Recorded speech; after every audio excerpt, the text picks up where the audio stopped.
राधे राधे। जय श्री कृष्णा।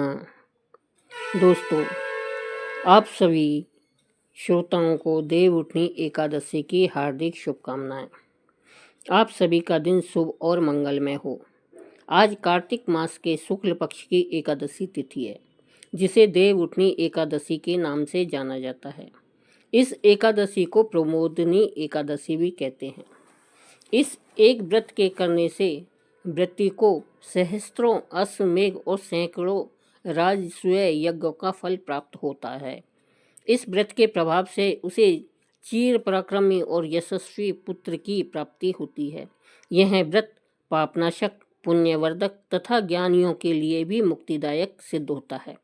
इसके अनुष्ठान से भगवान को संतुष्ट करने वाला मनुष्य समस्त दिशाओं को अपने पुण्य के तेज से प्रकाशमान करता हुआ अंत में विष्णु धाम को प्राप्त करता है।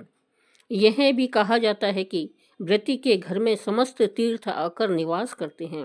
व्रत की रात्रि को जो मनुष्य जागरण करता है, वह भूत, भविष्य और वर्तमान के 10,000 पीढ़ी को शीघ्र ही विष्णु लोक ले जाता है।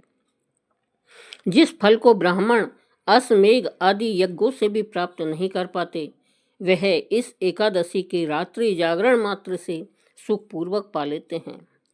यहाँ तक कि सब तीर्थों का स्नान, उनके गोदान करने से भी वह फल नहीं मिल सकता जो इस रात्रि की जागरण से प्राप्त होता है। लोगों का विश्वास है कि जागरण से गोविंद भगवान मनुष्य के कायिक, मानसिक और वाचिक समस्त पापों को धो देते हैं। इस व्रत की कथा सुनने से जैसी प्रसन्नता मिलती है, वैसी प्रसन्नता न तो यज्ञों से और न ही दान आदि करने से मिलती है। कथा सुनने मात्र से 100 गोदान का फल एवं अपने सत्कुलों का उद्धार होता है। कथा करवाने वाले को समस्त पृथ्वी के दान करने का फल मिलता है। अब आइए श्रवण करते हैं देवउठनी एकादशी व्रत की कथा। एक राजा के राज्य में सभी लोग एकादशी का व्रत रखते थे। प्रजा तथा नौकर चाकरों से लेकर पशुओं तक को एकादशी के दिन अन्न नहीं दिया जाता था। एक दिन किसी दूसरे राज्य का एक व्यक्ति राजा के पास आकर बोला, महाराज, कृपा करके मुझे नौकरी पर रख ले। तब राजा ने उसके सामने एक शर्त रखी कि ठीक है, तुम्हें नौकरी पर रख लेते हैं, किंतु रोज तो तुम्हें खाने को सब कुछ मिलेगा, पर एकादशी को अन्न नहीं मिलेगा। उस व्यक्ति ने उस समय तो हाँ कर ली। कुछ दिन बीते, तत्पश्चात एकादशी आई। एकादशी के दिन जब उसे फलाहार का सामान दिया गया तो वह राजा के सामने जाकर गिड़गिड़ाने लगा और बोला, महाराज, इससे मेरा पेट नहीं भरेगा, मैं भूखा ही मर जाऊंगा, कृपया मुझे अन्न दे दो। राजा ने उसे शर्त की याद दिलाई, पर वह अन्न छोड़ने को राजी नहीं हुआ। तब राजा ने उसे आटा, दाल, चावल आदि दिए। वह नित्य की तरह नदी पर पहुंचा और स्नान करके भोजन पकाने लगा। जब भोजन बन गया तो वह भगवान को बुलाने लगा, आओ भगवान, भोजन तैयार है। उसके बुलाने पर पीताम्बर धारण किए हुए भगवान चतुर्भुज रूप में आ पहुंचे तथा प्रेम से उसके साथ भोजन करने लगे। भोजन आदि करके भगवान अंतर्ध्यान हो गए तथा वह अपने काम पर चला गया। 15 दिन बाद अगली एकादशी को वह राजा से कहने लगा कि महाराज, मुझे आज दुगना सामान चाहिए। उस दिन तो मैं भूखा ही रह गया था। राजा ने कारण पूछा तो उसने बताया कि हमारे साथ भगवान भी खाते हैं, इसलिए हम दोनों के लिए यह सामान पूरा नहीं होता। यह सुनकर राजा को बड़ा आश्चर्य हुआ और वह बोला, मैं नहीं मान सकता कि भगवान तुम्हारे साथ खाते हैं। मैं तो इतना व्रत रखता हूँ, पूजा करता हूँ, पर भगवान ने मुझे कभी दर्शन नहीं दिए। राजा की बात सुनकर वह बोला, महाराज, यदि विश्वास न हो तो साथ चलकर देख लें। फिर क्या था, राजा उस नौकर के साथ में गया और राजा एक पेड़ के पीछे छिपकर बैठ गया। उस व्यक्ति ने भोजन बनाया तथा भगवान को शाम तक पुकारता रहा, परंतु भगवान नहीं आए। अंत में उसने कहा, हे भगवान, यदि आप नहीं आए तो मैं नदी में कूदकर प्राण त्याग दूंगा। उसके ऐसा कहने पर भी भगवान नहीं आए। तब वह प्राण त्यागने के उद्देश्य से नदी की तरफ बढ़ा। प्राण त्यागने का उसका दृढ़ इरादा जान शीघ्र ही भगवान ने प्रकट होकर उसे रोक दिया और साथ बैठकर भोजन करने लगे। खा पीकर वे उसे अपने विमान में बिठाकर अपने धाम ले गए। यह देख राजा ने सोचा कि व्रत उपवास से तब तक कोई फायदा नहीं होता जब तक मन शुद्ध न हो। इससे राजा को ज्ञान मिला और वह भी मन से व्रत उपवास करने लगा और अंत में स्वर्ग को प्राप्त हुआ। बोलो विष्णु देव भगवान की जय। अब आइए श्रवण करते हैं देव उठनी एकादशी की दूसरी व्रत कथा, जिससे सुनने मात्र से सभी मनोकामनाएं पूर्ण होती है। एक राजा था, उसके राज्य में प्रजा सुखी थी तथा एकादशी को कोई भी अन्न नहीं बेचता था, सभी फलाहार करते थे। एक बार भगवान ने राजा की परीक्षा लेनी चाहिए। भगवान ने एक सुंदरी का रूप धारण किया तथा सड़क पर बैठ गए। तभी राजा उधर से निकला और सुंदरी को देख चकित रह गया। उसने पूछा, हे सुंदरी, तुम कौन हो और इस तरह यहाँ क्यों बैठी हो? तब सुंदरी स्त्री ने बने भगवान बोले, मैं निराश्रित हूँ, नगर में मेरा कोई जान पहचान वाला नहीं है, किससे सहायता मांगूं? राजा उसके रूप पर मोहित हो गया था। वह बोला, तुम मेरे साथ महल में चलकर मेरी रानी बनकर रहो। सुंदरी बोली, मैं तुम्हारी बात मानूंगी, पर तुम्हें राज्य का अधिकार मुझे सौंपना होगा, अर्थात राज्य पर मेरा पूर्ण अधिकार होगा। मैं जो भी बनाऊंगी तुम्हें खाना होगा। राजा उसके रूप पर मोहित था, अतः उसने उसकी सभी शर्तें स्वीकार कर ली। अगले दिन एकादशी थी। रानी ने हुक्म दिया कि बाजारों में अन्य दिनों की तरह अन्न बेचा जाए। उसने घर में मांस मछली आदि पकवाई तथा परोसकर राजा से खाने के लिए कहा। यह देखकर राजा बोला, रानी, आज एकादशी है, मैं तो केवल फलाहार ही करूँगा। तब रानी ने शर्त की याद दिलाई और बोली, या तो खाना खाओ, नहीं तो मैं बड़े राजकुमार का सिर काट लूँगी। राजा ने अपनी स्थिति बड़ी ही रानी से कही तो बड़ी रानी बोली, महाराज, धर्म ना छोड़ें, बड़े राजकुमार का सिर दे दें, क्योंकि पुत्र तो फिर मिल जाएगा पर धर्म नहीं मिलेगा। इसी दौरान बड़ा राजकुमार खेल कर आ गया। माँ की आंखों में आंसू देखकर वह रोने का कारण पूछने लगा, तो माँ ने उसे सारी वस्तु स्थिति बता दी। तब वह बोला, माँ, आप चिंता न करिए, मैं सिर देने के लिए तैयार हूँ, इससे पिताजी के धर्म की रक्षा जरूर होगी। राजा दुखी मन से राजकुमार का सिर देने को तैयार हुआ तो रानी के रूप में भगवान विष्णु साक्षात प्रकट हुए और राजा को असली बात बताई। भगवान श्री हरि विष्णु जी ने कहा, हे राजन, तुम इस कठिन परीक्षा में पास हुए। भगवान ने प्रसन्न मन से राजा से वर मांगने को कहा तो राजा बोला, हे प्रभु, आपका दिया हुआ सब कुछ है हमारे पास, आप हमारा उद्धार करें। उसी समय वहाँ एक विमान उतरा। राजा ने अपना राज्य पुत्र को सौंप दिया और विमान में बैठकर परम धाम को चला गया। बोलो भगवान विष्णु देव की जय और प्रेम से बोलिए लक्ष्मी नारायण भगवान की जय। देव उठनी एकादशी की एक प्रमुख कथा शंखासुर नामक राक्षस की है। शंखासुर ने तीनों लोकों में बहुत ही उत्पात मचाया हुआ था। तब सभी देवताओं के आग्रह करने पर भगवान विष्णु ने उस राक्षस से युद्ध किया और यह युद्ध कई वर्षों तक चला। युद्ध में वह असुर मारा गया और इसके बाद भगवान विष्णु विश्राम करने चले गए। कार्तिक मास शुक्ल पक्ष की एकादशी के दिन भगवान विष्णु की निद्रा टूटी थी और सभी देवताओं ने भगवान विष्णु की पूजा की थी। शिव महापुराण के अनुसार पौराणिक समय में दैत्यों का राजा दंभ हुआ करता था और वह बहुत बड़ा विष्णु भक्त था। कई सालों तक उसके यहाँ संतान नहीं होने के कारण उसने शुक्राचार्य को अपना गुरु बनाकर उनसे श्री कृष्ण मंत्र प्राप्त किया। यह मंत्र प्राप्त करके उसने पुष्कर सरोवर में घोर तपस्या की। भगवान विष्णु उसकी तपस्या से प्रसन्न हुए और उसे संतान प्राप्ति का वरदान दे दिया। भगवान विष्णु के वरदान से राजा दंभ के यहाँ एक पुत्र ने जन्म लिया और इस पुत्र का नाम शंखचूड़ रखा गया। बड़ा होकर शंखचूड़ ने ब्रह्मा जी को प्रसन्न करने के लिए पुष्कर में घोर तपस्या की। उसकी तपस्या से प्रसन्न होकर ब्रह्मा जी ने उसे वरदान मांगने को कहा। तब शंखचूड़ ने वरदान मांगा कि वह हमेशा अजर अमर रहे, वह कोई भी देवता उसे नहीं मार पाए। ब्रह्मा जी ने उसे यह वरदान दे दिया। और कहा कि वह बद्री वन में जाकर धर्मध्वज की पुत्री तुलसी जो तपस्या कर रही है उससे विवाह कर ले। शंखचूड़ ने वैसा ही किया और तुलसी के साथ विवाह कर लिया। तत्पश्चात सुखपूर्वक रहने लगा।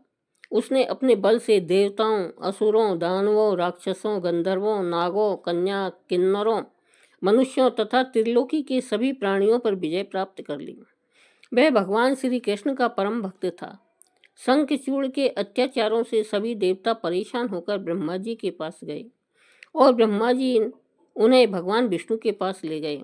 भगवान विष्णु ने कहा कि शंखचूड़ की मृत्यु भगवान शिव के त्रिशूल से ही होगी, अतः आप उनके पास जाएं।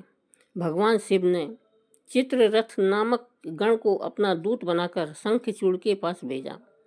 चित्ररथ ने शंखचूड़ को समझाया कि वह देवताओं को उनका राज्य लौटा दे, परंतु शंखचूड़ ने मना कर दिया और कहा कि वह महेश्वर से युद्ध करना चाहता है। भगवान शिव को जब यह बात पता चली तो वे युद्ध के लिए अपनी सेना लेकर निकल पड़े। इस तरह देवता और दानवों में घमासान युद्ध हुआ, परंतु ब्रह्मा जी के वरदान के कारण शंखचूड़ को देवता नहीं हरा पाए।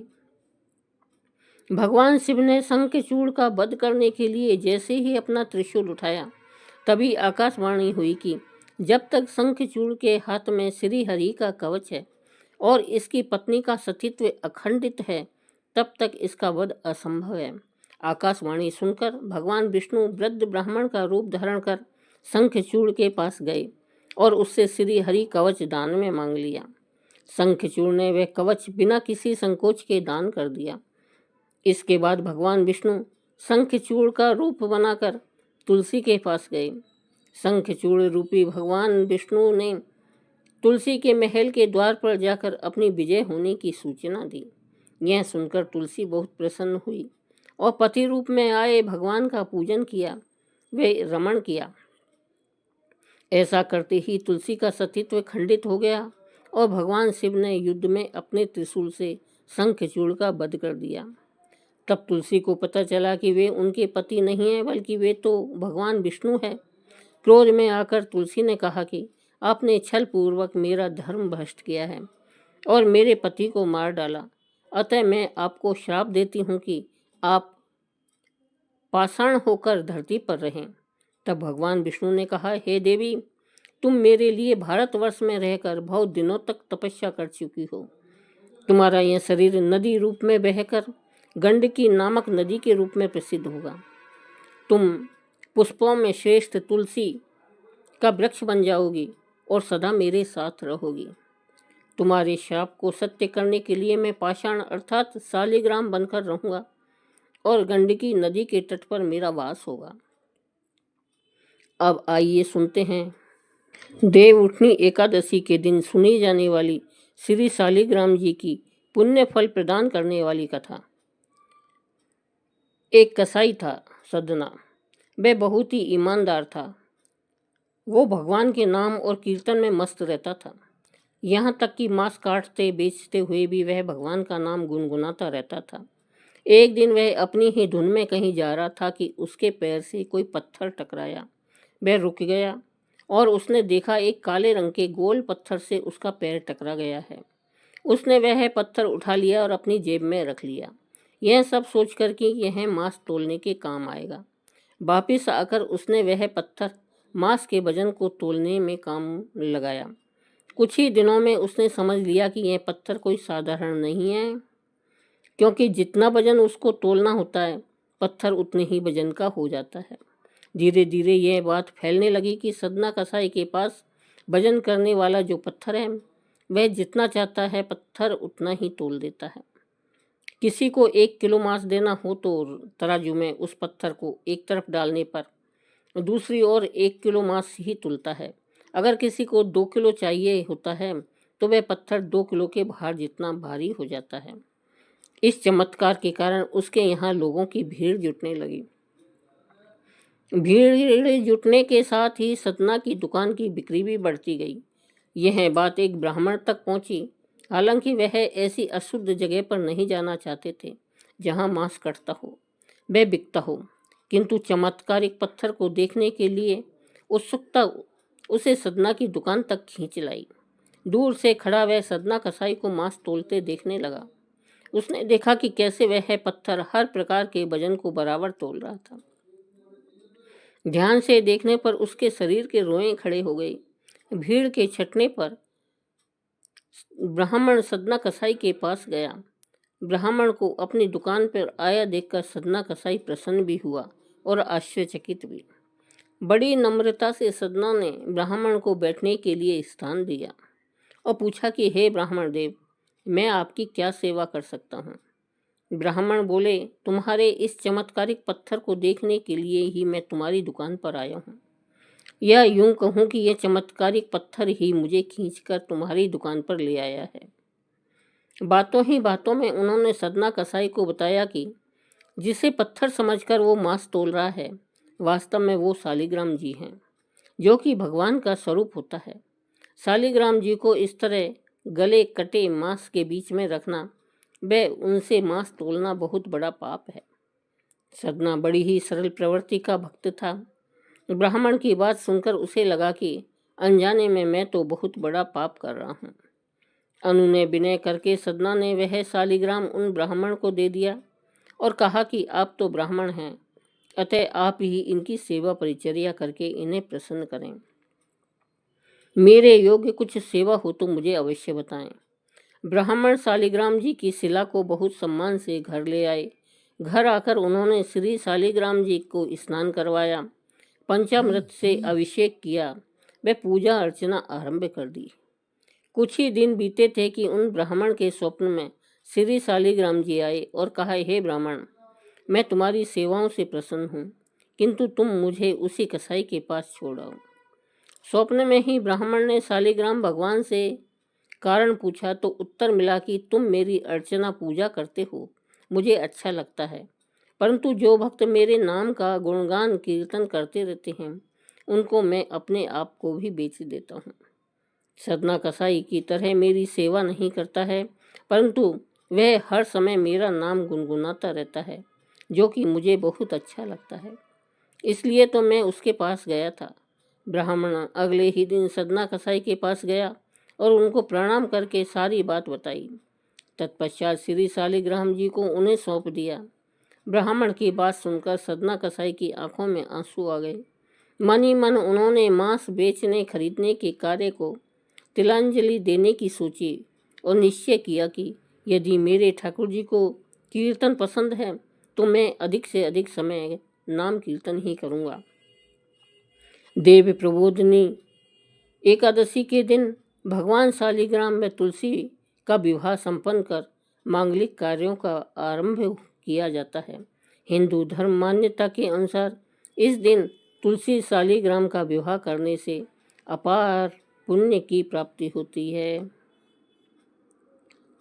अब आइए अंत में श्रवण करते हैं घर में सुख समृद्धि बनाए रखने वाली माता लक्ष्मी की कथा एवं कार्तिक मास के शुक्ल पक्ष की प्रमोदनी एकादशी व्रत की कथा।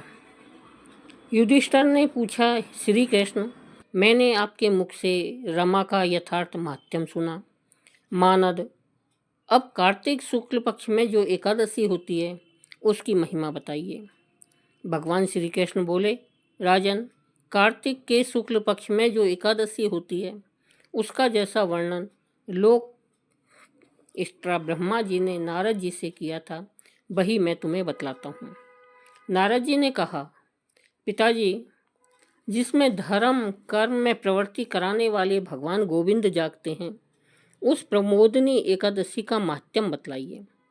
ब्रह्मा जी बोले, मुनि श्रेष्ठ, प्रमोदनी का महात्म्य पाप का नाश, पुण्य की वृद्धि तथा उत्तम बुद्धि वाले पुरुष को मोक्ष प्रदान करने वाला है।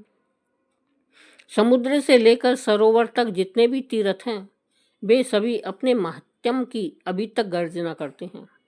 जब तक कि कार्तिक मास में भगवान विष्णु की प्रमोदनी तिथि नहीं आ जाती, प्रमोदनी एकादशी को एक ही उपवास कर लेने से मनुष्य 1000 अश्वमेघ तथा 100 राजसूय यज्ञ का फल पा लेता है।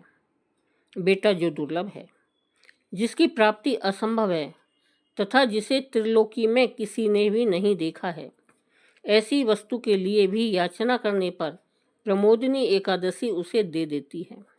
भक्तिपूर्वक उपवास करने पर मनुष्यों को हरि प्रमोदिनी एकादशी ऐश्वर्य, संपत्ति, उत्तम बुद्धि, राज्य तथा सुख प्रदान करती है।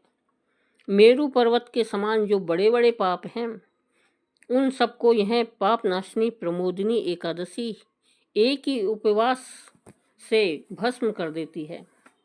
पहले के हजारों जन्मों में जो पाप किए गए हैं, उन्हें प्रमोदिनी एकादशी की रात्रि जागरण रुई की ढेरी के समान भस्म कर डालता है। जो लोग प्रमोदिनी एकादशी का मन से ध्यान करते हैं तथा जो इसके व्रत का अनुष्ठान करते हैं, उनके पितर नरक के दुखों से छुटकारा पाकर भगवान विष्णु के परम धाम को चले जाते हैं। हे ब्राह्मण, अश्वमेध आदि यज्ञों से भी जिस फल की प्राप्ति कठिन है, वह प्रमोदिनी एकादशी को जागरण करने से अनायास ही मिल जाती है। संपूर्ण तीर्थों में नहाकर सुवर्ण और पृथ्वी दान करने से जो फल मिलता है, वह श्री हरि के निमित्त जागरण करने मात्र से मनुष्य प्राप्त कर लेता है। जैसे मनुष्यों के लिए मृत्यु अनिवार्य है, उसी प्रकार धन संपत्ति मात्र भी क्षणभंगुर है। ऐसा समझकर एकादशी का व्रत करना चाहिए। तीनों लोकों में जो कोई भी तीर्थ संभव है, वे सब प्रमोदिनी एकादशी व्रत करने वाले मनुष्य के घर में मौजूद रहते हैं। कार्तिक की हरि प्रमोदिनी एकादशी पुत्र तथा पौत्र प्रदान करने वाली है। जो प्रमोदिनी को उपासना करता है, वही ज्ञानी है, वही योगी है, वही तपस्वी है और जितेंद्रिय है तथा उसी को भोग और मोक्ष की प्राप्ति होती है। बेटा, प्रमोदिनी एकादशी को भगवान विष्णु के उद्देश्य से मानव जो स्नान, दान, जप और होम करता है, वह सब अक्षय होता है। जो मनुष्य उस तिथि को उपवास करके भगवान माधव की भक्तिपूर्वक पूजा करते हैं, वे 100 जन्मों के पापों से छुटकारा पा जाते हैं। इस व्रत के द्वारा देवेश्वर जनार्दन को संतुष्ट करके मनुष्य संपूर्ण दिशाओं को अपने तेज से प्रकाशित करता हुआ श्री हरि के वैकुंठ धाम को जाता है। प्रबोधिनी को पूजित होने पर भगवान गोविंद मनुष्यों के बचपन, जवानी और बुढ़ापे में किए हुए 100 जन्मों के पापों को, चाहे वे अधिक हो या कम, धो डालते हैं। अतः सर्वथा प्रयत्न करके संपूर्ण मनोवांछित फलों को देने वाले देवादिदेव जनार्दन की उपासना करनी चाहिए। बेटा नारद, जो भगवान विष्णु के भजन में तत्पर होकर कार्तिक में प्राय अन्न का त्याग करता है, वह चंद्रायण व्रत का फल पाता है। जो प्रतिदिन शास्त्रीय चर्चा से मनोरंजन करते हुए कार्तिक मास व्यतीत करता है, वह अपने संपूर्ण पापों को जला डालता है और 10,000 यज्ञों का फल प्राप्त करता है। कार्तिक मास में शास्त्रीय कथा के कहने सुनने से भगवान मधुसूदन को जैसा संतोष होता है, वैसा उन्हें यज्ञ, दान और जप आदि से भी नहीं होता। जो शुभ कर्म परायण पुरुष कार्तिक मास में एक या आधा श्लोक भी भगवान विष्णु की कथा बाँचते हैं, उन्हें 100 गोदान का फल मिलता है। महामुने, कार्तिक में भगवान केशव के सामने शास्त्र का स्वाध्याय तथा श्रवण करना चाहिए। मुनिश्रेष्ठ, जो कार्तिक में कल्याण प्राप्ति के लोभ से श्री हरि की कथा का प्रबंध करता है, वह अपनी 100 पीढ़ियों को तार देता है। जो मनुष्य सदा नियम पूर्वक कार्तिक मास में भगवान विष्णु की कथा सुनता है, उसे सहस्त्र गोदान का फल मिलता है। जो प्रबोधिनी एकादशी के दिन श्री विष्णु की कथा श्रवण करता है, उसे 7 दीपों से युक्त पृथ्वी दान करने का फल प्राप्त होता है।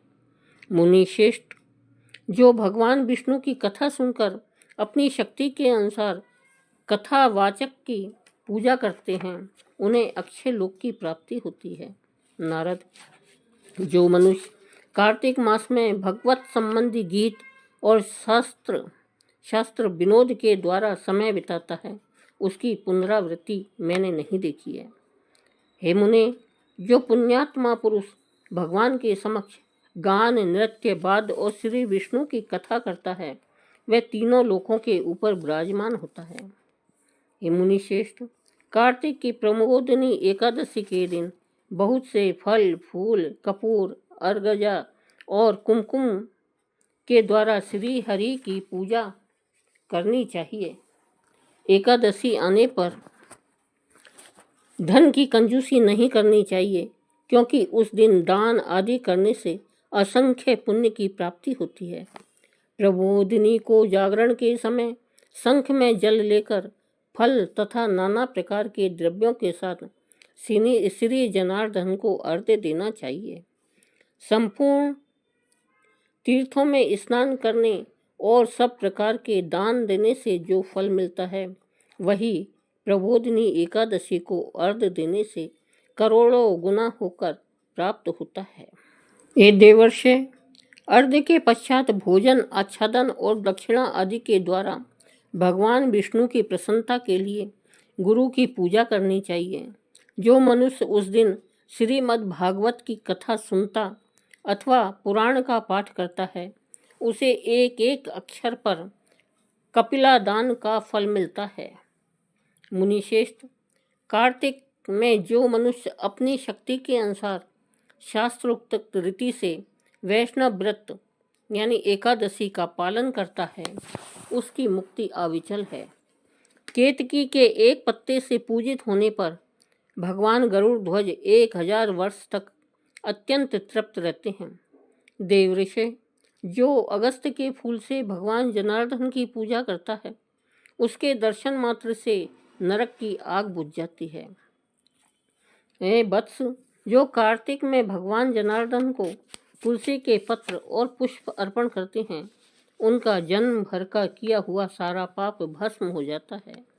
मुने, जो प्रतिदिन दर्शन, स्पर्श, ध्यान, नाम कीर्तन, स्तवन, अर्पण, सेचन, नित्य पूजन तथा नमस्कार के द्वारा तुलसी में 9 प्रकार की भक्ति करते हैं, वे कोटि सहस्त्र युगों तक पुण्य का विस्तार करते हैं। नारद, सब प्रकार के फूलों और पत्तों को चढ़ाने से जो फल होता है, वह कार्तिक मास में तुलसी के एक पत्ते से मिल जाता है। कार्तिक आया देख प्रतिदिन नियम पूर्वक तुलसी के कोमल पत्तों से महाविष्णु जी श्री जनार्दन का पूजन करना चाहिए। 100 यज्ञों द्वारा देवताओं का यजन करने और अनेक प्रकार के दान देने से जो पुण्य होता है, वह कार्तिक में तुलसी दल मात्र से केशव की पूजा करने पर प्राप्त हो जाता है। बोलो श्री कृष्ण भगवान की जय। दोस्तों, कथा कैसी लगी कमेंट में श्री हरि लिखकर बताएं। कथा पसंद आई हो तो कथा को लाइक करें और चैनल को सब्सक्राइब करें। धन्यवाद।